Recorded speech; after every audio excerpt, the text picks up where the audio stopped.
Assalamualaikum warahmatullahi wabarakatuh.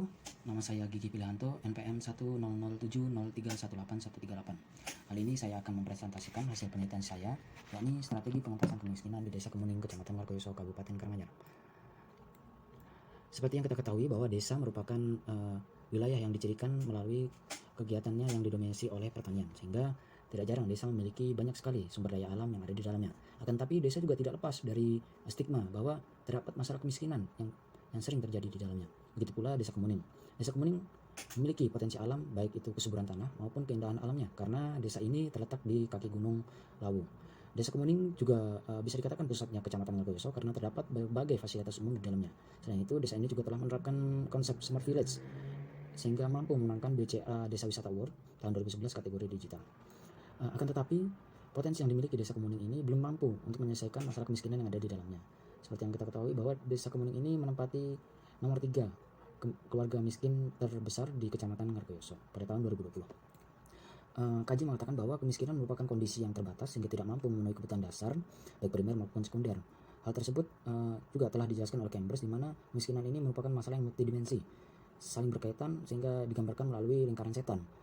Terdapat 5 penyebab kemiskinan yang disebutkan oleh Chambers, yakni kemiskinan itu sendiri, kelemahan fisik, kerawanan, ketidakberdayaan, dan isolasi. Hal inilah yang menjadikan peneliti dalam penentuan variabel penelitian, yakni pendapatan digunakan sebagai variabel terikat, sedangkan variabel bebas terdapat 4, yakni variabel kesehatan, aksesibilitas, kerentanan, dan ketidakberdayaan. Tujuan dari penelitian ini yakni untuk mengidentifikasi nilai-nilai faktor yang mempengaruhi kemiskinan dan menyusun bagaimana strategi pengentasan kemiskinan itu sendiri. Ruang lingkup penelitian yakni Desa Kemuning, Kecamatan Margoyoso, Kabupaten Karanganyar. Metode analisis yang digunakan yakni ada 3, analisis regresi linear berganda, analisis SWOT, dan analisis KSPM. Kemudian pengambilan sampel yang digunakan yakni area sampling untuk analisis regresi linear berganda dan purposive sampling untuk analisis SWOT dan analisis KSPM. Pada analisis regresi linear berganda didapatkan persamaan sebagai berikut, di mana jika seluruh variabel bebas bernilai 0, maka pendapatan keluarga miskin sebesar 1,78.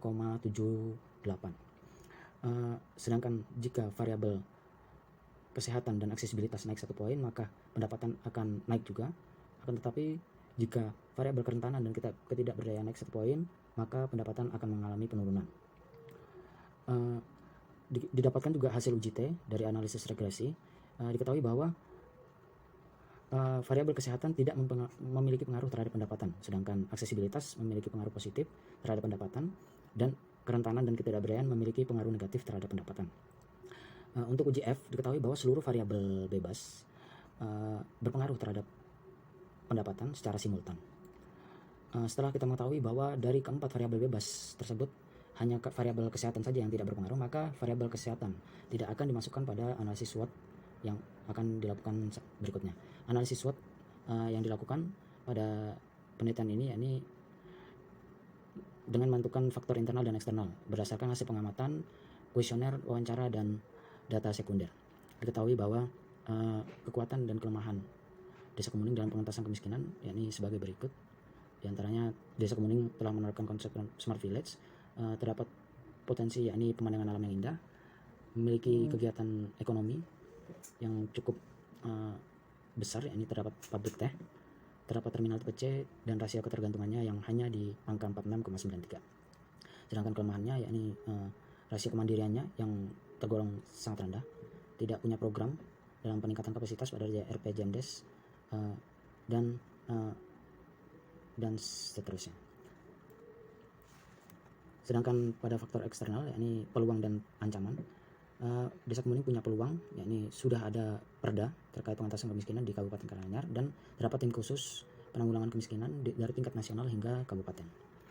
Terdapat program bantuan, indeks fiskal Provinsi Jateng dan Kabupaten Karanganyar tergolong sangat tinggi dan sedang. Selain itu, ancaman yang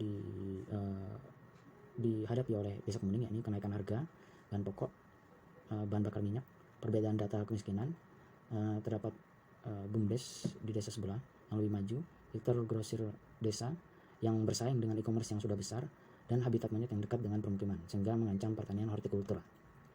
Setelah ditentukan faktor-faktor internal dan eksternal, maka selanjutnya dilakukan pembobotan. Dari hasil pembobotan diperoleh bahwa Desa Kemuning berada pada kuadran 4, di mana strategi yang harus dilakukan yakni menciptakan strategi yang menggunakan kekuatan untuk menghadapi ancaman. Strategi yang dirumuskan pada analisis SWOT yakni ada 6. Meningkatkan kualitas sarana dan prasarana, memberdayakan masyarakat melalui pekarangan pangan lestari, mengembangkan aplikasi pendataan keluarga, mempercepat transformasi ekonomi melalui BUMDes, mengadakan pelatihan, dan meningkatkan sosialisasi pemanfaatan Smart Village. Dari keenam strategi tersebut kemudian dilakukan analisis KPM, diperoleh bahwa analisis dengan nilai total alternatif strategi tertinggi yakni strategi kelima, yakni mengadakan pelatihan keterampilan dan menambahkan bahan bacaan tentang keterampilan pada perpustakaan digital di Smart Village Nusantara. Kesimpulan yang bisa diambil pada penelitian ini yakni analis bahwa aksesibilitas berpengaruh positif terhadap pendapatan, sementara kerentanan dan ketidakberdayaan tidak berpengaruh negatif terhadap pendapatan. Dari analisis SWOT diketahui bahwa desa Kemuning pada kuadran 4 yakni menggunakan kekuatan untuk menghadapi ancaman, dan urutan strategi yang harus diprioritaskan nomor 1 yakni mengadakan pelatihan keterampilan. Kemudian disusul dengan pengembangan pekarangan pangan lestari, melakukan transformasi ekonomi melalui BUMDes, mengembangkan aplikasi pendataan, meningkatkan kualitas sarana prasarana, dan terakhir yakni meningkatkan sosialisasi pemanfaatan Smart Village. Mungkin sekian dari saya. Terima kasih. Wassalamualaikum warahmatullahi wabarakatuh.